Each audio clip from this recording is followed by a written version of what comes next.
Assalamualaikum warahmatullahi wabarakatuh. Perkenalkan, nama saya Diva Khairia Adarani dengan NIM 20210502020 dari Fakultas Ilmu Komunikasi dengan Prodi Public Relations. Kali ini saya akan menjelaskan tentang sejarah berkembangnya bahasa Indonesia sampai menjadi bahasa resmi di Indonesia. Pertama, saya akan menjelaskan tentang proses perkembangan dan kedudukan bahasa Indonesia di Indonesia tersendiri.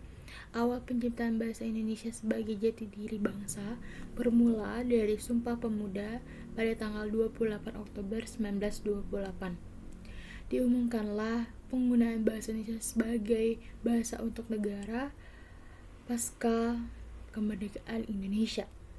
Secara resmi baru diresmikanlah tanggal 18 Agustus 1945 yang diakukan keberadaannya dan ditetapkan dalam Undang-Undang Dasar 1945 Pasal 36.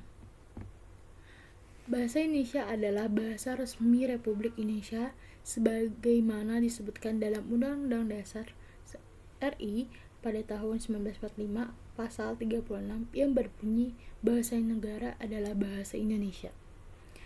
Sejarah bahasa Indonesia telah tumbuh dan berkembang sekitar abad ke-7 dari bahasa Melayu yang sejak zaman dahulu sudah dipergunakan sebagai bahasa perhubungan, bukan hanya untuk kepulauan Nusantara, melainkan juga di seluruh Asia Tenggara.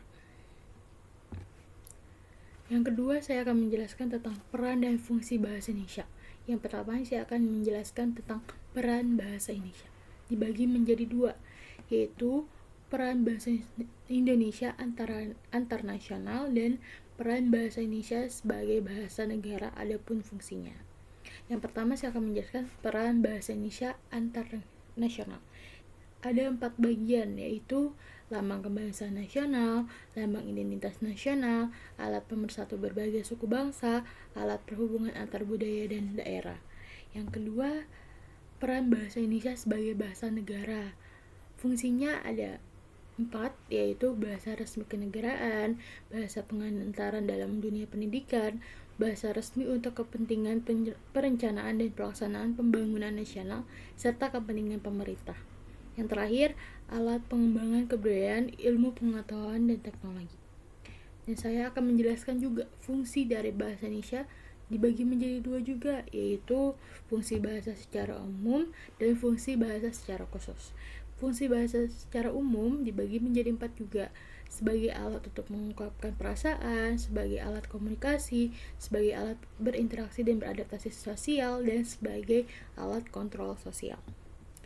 Terus, fungsi bahasa secara khusus itu apa sih? Ada 4 loh, yaitu mengadakan hubungan dalam pergaulan sehari-hari, mewujudkan seni atau sastra,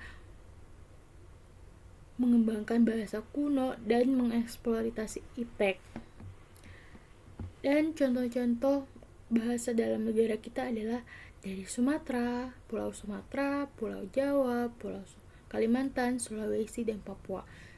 Contohnya Tarimo Kasih, Matunun, Kuru Sumage, Pakapulu Sama, Waniam, dan terima kasih.